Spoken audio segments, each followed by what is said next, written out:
All righty, here we go. Final week of the regular season, week 14, not the playoffs, not yet. Payouts still apply. Gonna be a fun little finish here. We've got a lot to talk about. We've got a lot of different, I won't say permutations, but there's certainly a lot up for grabs. So without further ado, let me just introduce our guest here, fellow, I guess we can call you a division winner. The odds of you and I losing our divisions pretty low, almost improbable. Mr. Bodson, not from your home, on the work trip. Please let everybody know how are you doing this fine evening. Well, yeah, not home, but in the hometown, the great Philadelphia. It's great to be here, and Yeah, and shout out to you for staying up as we were talking. I owe a trip down there so that your kids can, uh, you know, jump on the bed or whatnot and wake me up at 5 in the morning. I know you're staying up late for me, and it's gonna cost you tomorrow. So I appreciate you, Kamish. that's all right. I'm working tomorrow's a work from home day. I've got a 10 o'clock depot where I'm not doing the questioning of a police officer, so I get to sit there and pretend like I know what's going on. So it'll be okay. I'll survive. But I appreciate it. Definitely. We keep our toddler in the crib. He can't get out on his own. He has yet to attempt to jump out, although I do think he could figure it out if given the idea, which I'm not going to do. But yeah, he likes to play the wake up daddy game. He likes me to pretend like I'm asleep so he can climb on the bed and then jump on top. Mm, what could be Which, fun? yeah, what could be better than that? So anyway, look, it's fitting. Here we go.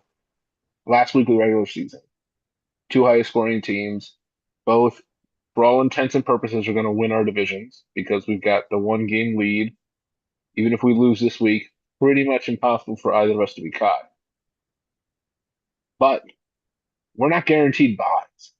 Let's just jump right into what can happen. There's 3 teams fighting for 2 buys, and there's 4 teams fighting for 3 wildcard spots. That's basically what we got this week. Give me your thoughts. You think you get a buy? And if you do, are you first or second seed? Well, I think you and I control not only our own destinies, we control the destinies of those 5 other teams, right? Because Hmm. if if I win, unless Joe outscores me by a lot, I'll get the bye. But that's no given after my performance last week. And then your matchup is arguably more important. I mean, I think you're projected to win by a good amount. But if Kirshner were to pull it out, he could jump. I think what Joe. I don't. I'm on my. I don't have my other screen in front of me, but I think he could jump Joe, who plays Wagner, and also Matt. Like everyone. You really control a lot of people's fate.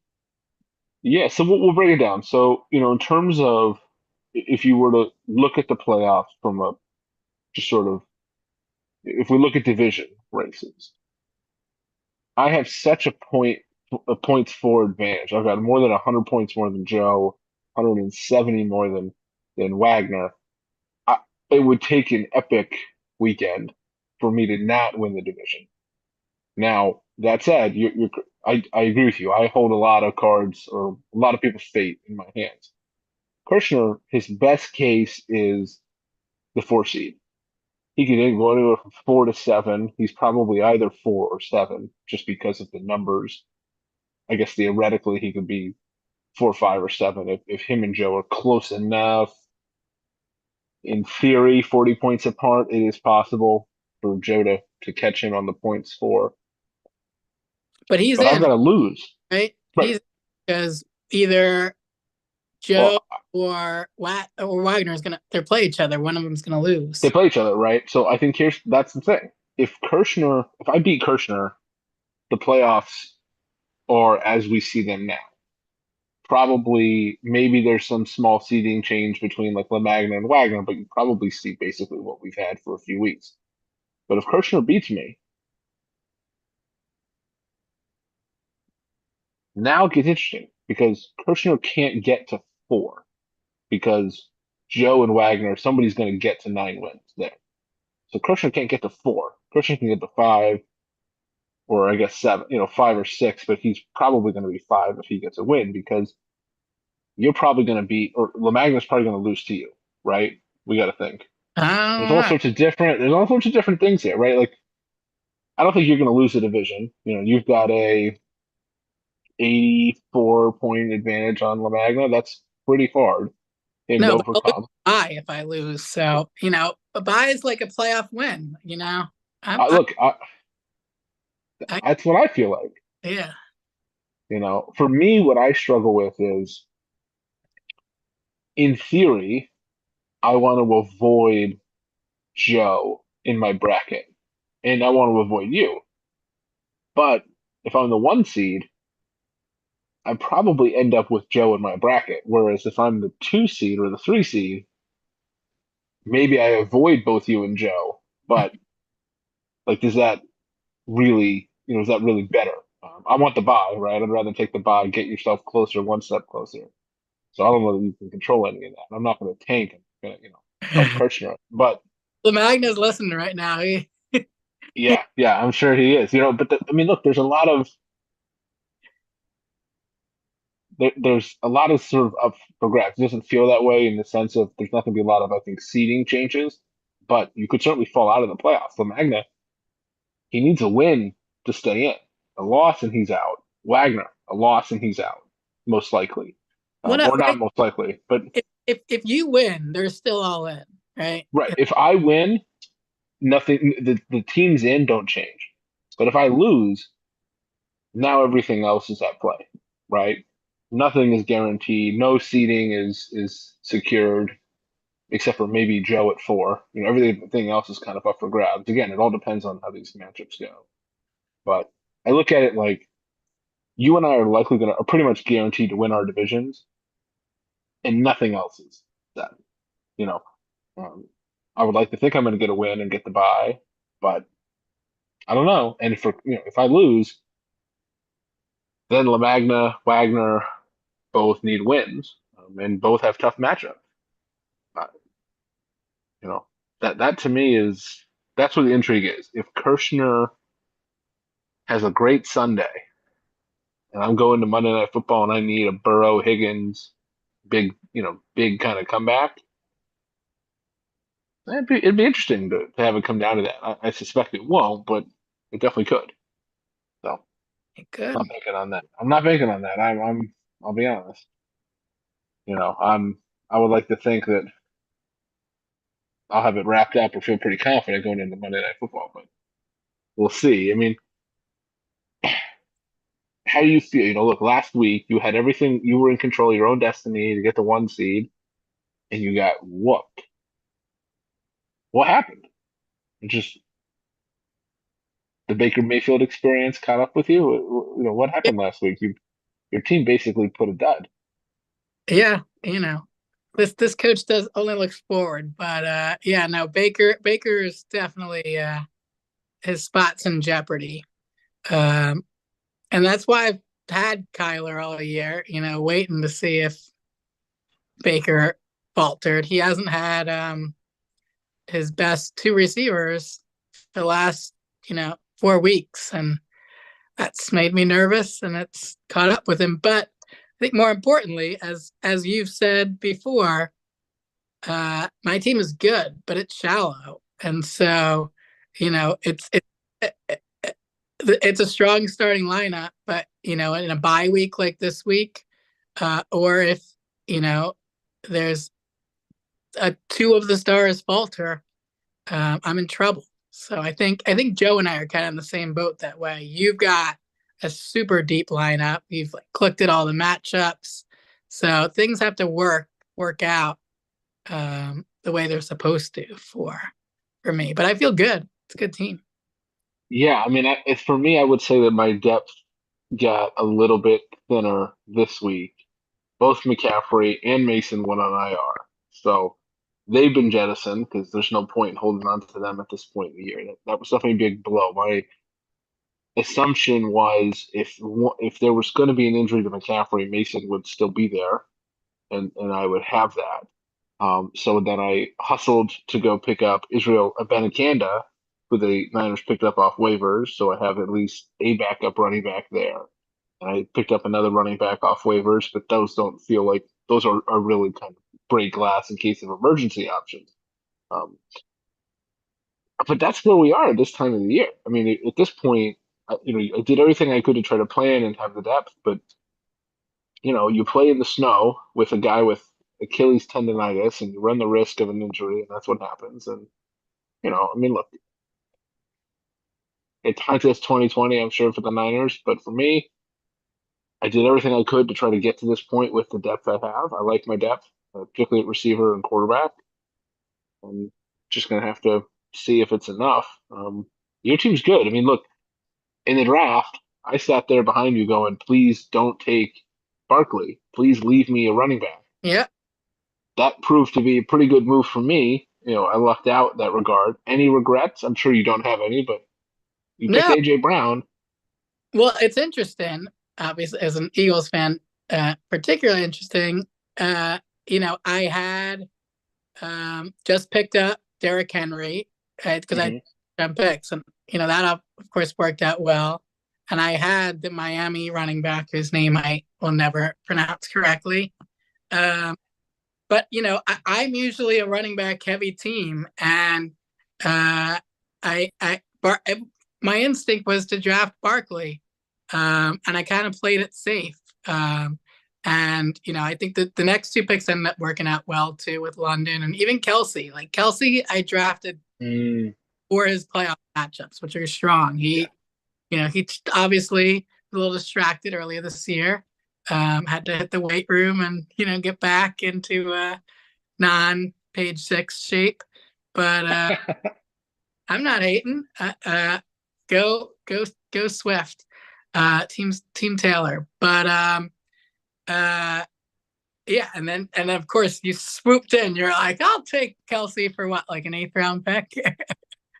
um, no, he has not had a second round pick kind of year. But yeah, if I went back, I would pick up Barkley over AJ Brown. I mean, AJ Brown um, usually has a pretty low floor as well, and I didn't buy the whole like tush push takes away Saquon's touchdowns. Like was a perfect offense for him, and I'm glad it's worked out as an Eagles fan. So yeah, that's Well, I probably think that I'm sure if you did the analysis, his tush push is probably taken away, 3 or 4 or 5 touchdowns on the year, which would only make it even more gross what he's done. yeah. I agree with you. I didn't, but the tush push wasn't like a massive concern for me because that only applies when they get down to the one. So at all other opportunities, they go to him. And now for me, what I look forward is he needs what, like 600 yards to break the record, give or take. I would imagine their schedule is so easy the rest of the way. They're I would assume they're going to do everything in their power to try to get him the record. So I think he's going to get a lot of opportunity, which I'm not going to. I mean, there's obviously risk there for him health wise, but I'm fine with that from a fantasy standpoint. If you're going to try to feed him 125, 150 rushing yards a game plus passing game work, I'll take it.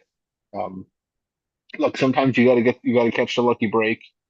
I agree with you with Kelsey. That really early in the year was just a bust. Is he finally done?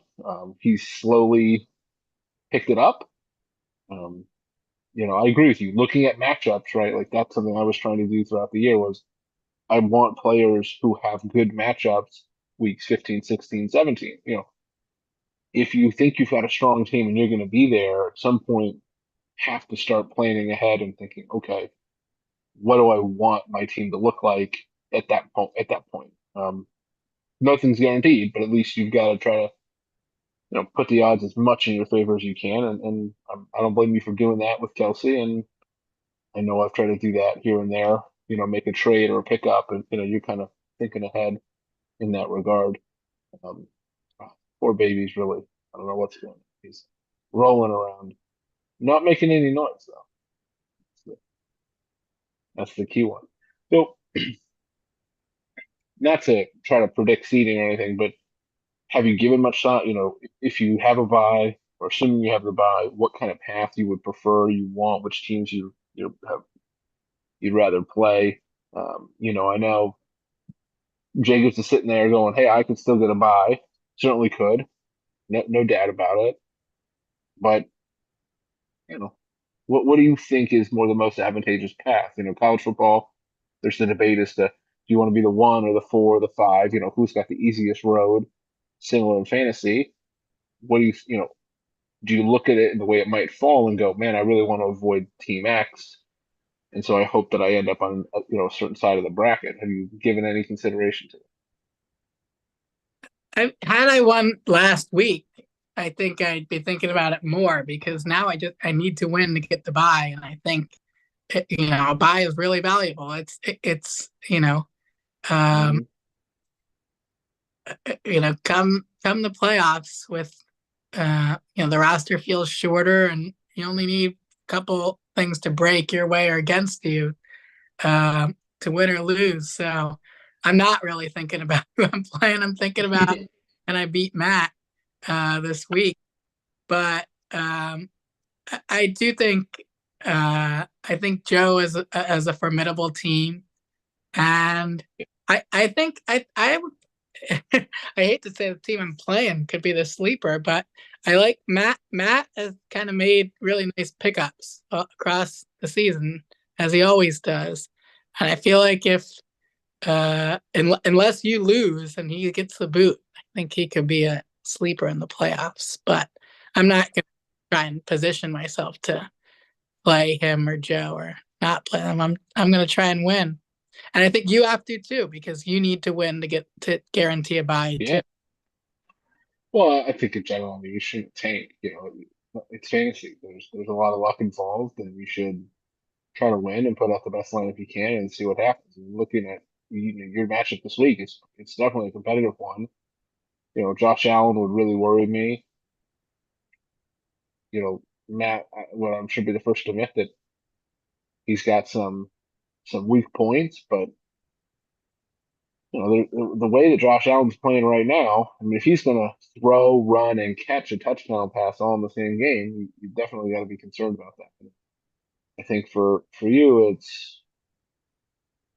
I wonder if sometimes I look at your team and I go, man, on paper this team feels or sounds better than it sometimes I think maybe is, just because Kelsey's had a really slow start to the year. The Dolphins with when Tua was hurt, Achan is struggles. Kirk Cousins isn't exactly helping Drake London at all. So I think it's one of those where Matt's got that kind of crazy potential with the Josh Allen, Bijan Robinson, Tyreek Hill lineup, and for you, you've got overall much more consistent, better talent. But there's no guarantee for anything, And and Henry's yeah, sitting this week, so he's on bye. So that's a big loss. That's a big loss. Yeah. and I don't really have the depth to replace it. I can start Gus Edwards, I can start Madison, but they're not Derrick Henry. I, look, I, that's I think the problem. Running back is such a it's become a more important position this year. It's been more consistent than receiver. You've seen a lot of good production, but it's still not a lot of depth when you really spread it around. And like I said, if somebody like McCaffrey gets hurt, and now all of a sudden I go from having a lot of depth at that position to really no depth.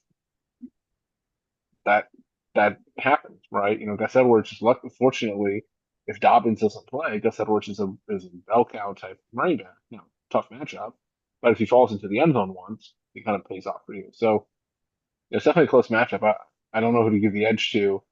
You can go down the line and say this looks like a better matchup or that one, but realistically, I don't know how much faith I have in like a Tyreek Hill to help Matt. Just they really struggled this year, and it's a game that both teams need to win. Now, I do think if I get that win, none of it matters, right? Then it's all now we're just playing for seeding. But yeah, it's certainly going to be an interesting one for you. And yeah, it's. I don't think we usually get to this point in the year where we have so much up for grabs in terms of the last week. Yeah, there's certainly maybe who's going to get into the playoffs or maybe who's going to win a division, but to have all the buys up for up for grabs, all the positioning of all the wild card teams up for grabs is, I think, unique. And it's kind of nice to have so much to play for, where everybody, I mean, 2/3 of the matchups this week have real implications. That's really Yeah, I think it's going been to be interesting. a really good competitive year. We have seven really strong teams, and standings are a testament to that. Most of them have exhausted their waiver budget. Everyone really put everything into this season. So, who are you nervous about going into the playoffs? Who do you think is can make a Well, I sneak? mean, I want to avoid your team because I think that there's a lot of strength. I look at, I think Jacobs has done a really good job. He's got Hurts, he's acquired Brees Hall, Bucky Irving's been really good. Kamara now with Taysom Hill out for the rest of the year might be a really solid play. The problem for Jacobs is he doesn't really have receivers that would scare you. Khalil Shakir, Jawan Jennings, Devonta Smith, like I'm not really scared by his receivers. And he's trying to play the defense, streaming defense type of game. The Titans defense, the Falcons defense. I think that's a little bit of a tough one to bank on. So this is a team that good enough to beat anyone on it today with the way Bucky Irving's playing, you know, the way Hurts is playing, and certainly with what Brees Hall and Alvin Kamara can do any given week. But that's a team I think that's definitely beatable.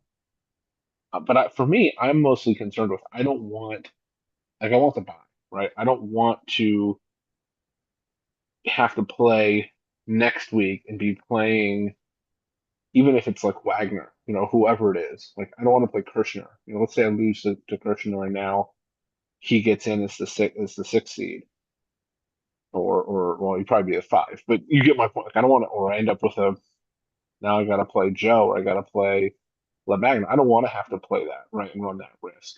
I would if Kirshner would have beat me this week, I want to avoid him because he has no Lamar Jackson this week. But in a regular week, he has Lamar Jackson and Jamar Chase. I don't want to play that.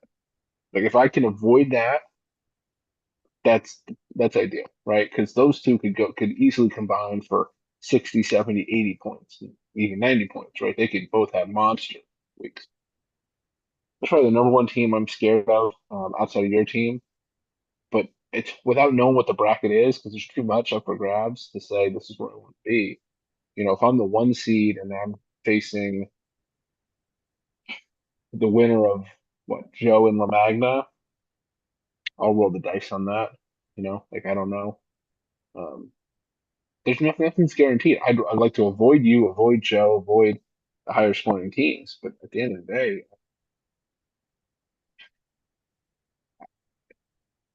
the last 5 weeks, I'm either been number three or number two in scoring, right? Like most weeks of the year, I'm number three, number two, and number one in scoring. So I have a high floor. I kind of like that approach. I don't. So I'm kind of in the mindset of I'm going to put out what I think is my best lineup that week, and if I get burned, I get burned. Yeah, I don't think it pays to try to finesse it and, ooh, if I lose this, what's better? I'm not. I yeah, haven't won a championship. I want to win a championship. So I'm not going to worry about that. I'm going to go out and try to win every week, and it's going to be what it's going to be. But no, there's no perfect team. Everybody has flaws. It's just a matter of whose flaws, matter more in a given situation. At least how I look at it. You could pick every team and go, this is what's great or bad.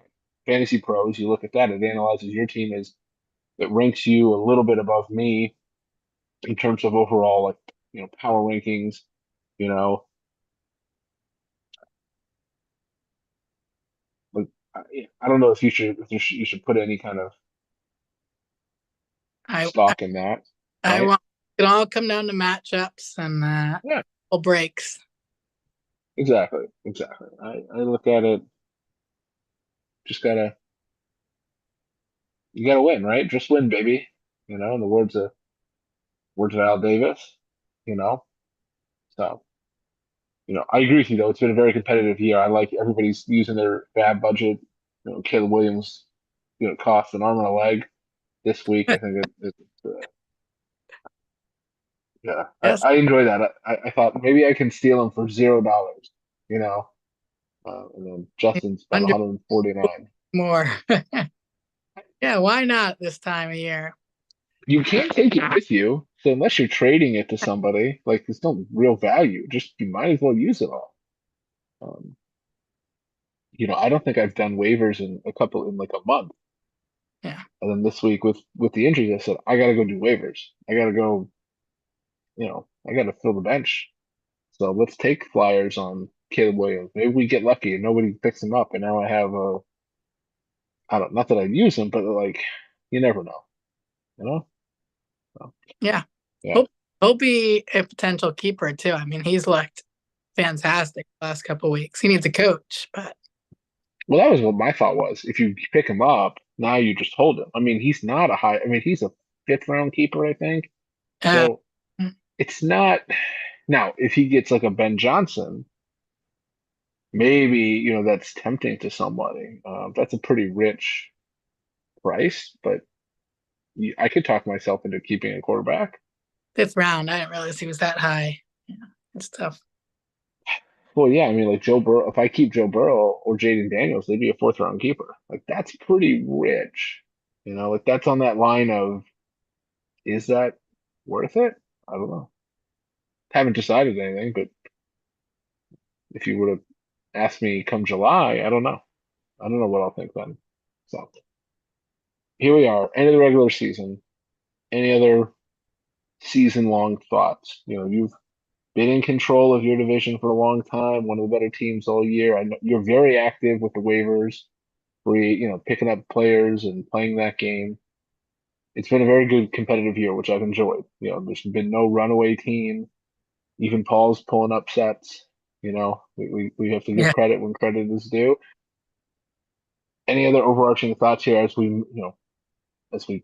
just about turn the page for the playoffs? Anything that I do. has stuck out to you? Paul keeps resetting his keepers. I don't know if that's the Yeah, Jedi games he's playing with all of us, but he's keeping it interesting. But no, I think that's this year. It's been very competitive, and there's no runaways and there's no cupcakes going in this playoff. There's no team that you say I really want to play this team in the playoffs. yeah, I agree. There's no like some team kind of backing in who is maybe easy pickings. Um, Oh, and what? I want to reference our pre-chat where you Sure. volunteered Florida for. I changed my mind for a March draft. That way we can all go to spring Oh, okay. Oh, I see. I see. All right. and Sure. day and their spring training stadium, also now a Major League Baseball stadium. Um, right? Isn't that where the Rays are playing? Because the Steinbrenners are so great. Well, they're gonna have to pay for that, I'm sure. I think they have I think they were told by the league they have until like the end of the year to decide, but they don't have any options. So like their only options are their own AAA state, like their spring Yeah, training facility, which isn't as nice or as big as Steinbrenner Field. So they could do that, or Steinbrenner Field, which is in like literally in Tampa area, which is the most convenient. Or their options are like share with the Marlins, or something, or Puerto Rico, like some other weird solution. I think the problem that the league has is what if Tampa's like a decent team? What if Tampa would have made the World Series and you got a World Series game in like a spring training facility? Now I'm sure at that point you say, look, we got to move it to the playoffs. You got to go play in Miami or someplace like real. The bigger issue though is they were trying to get public money to build a new stadium, and that got rejected recently. And right. basically, the team is like, whoa, whoa, whoa, we're not paying to repair Tropicana. That's a publicly owned facility. And the county's like, well, we're not footing this $1 billion bill to fix it for you not to use it, which I think is a whole problem because now you're just gonna have this sitting there. So I don't know what's gonna come of that. To me, that's gonna get ugly at some point, I think, because Yeah. I mean, you know, Manfred came out and said, like, I'll give them another year. I got their back, which was a bit surprising. But he's also been through like backing John Fisher and that nonsense. yeah. He needs Well, some there's that, and I think inspiration. the other thing is, given that what happened, you can't just be like, well, sorry, too bad. There was a hurricane ruined your stadium because your stadium has a tarp for a roof. Like, okay, probably poor construction choice. You can't just be heartless in that situation as the commissioner. But I agree. I mean, the way the way they've handled the A's and some of the other smaller market teams over the years definitely begs. But anyways, you're gonna host in Florida in March. We'll let free agency do what it whoever anyone drafts. You're babysitting all of our children in your bouncy house mansion. We can probably do like two. Oh, so actually, since talking about the bouncy house, so we ordered one. Originally, we got one. It broke. We got a hole that like is supposed to be able to patch, but we couldn't, with the patch wouldn't hold. And so they sent us a new one, but the one that they sent was back ordered. So we picked a different model, and but the backdoor one eventually came. So now we have an extra for when this one breaks. So we could set up multiple bounce houses, and each one accommodates 2 to 3 children at a time. But we probably need to wrap this up because the baby's going nuts. So anyway, with that, we'll end.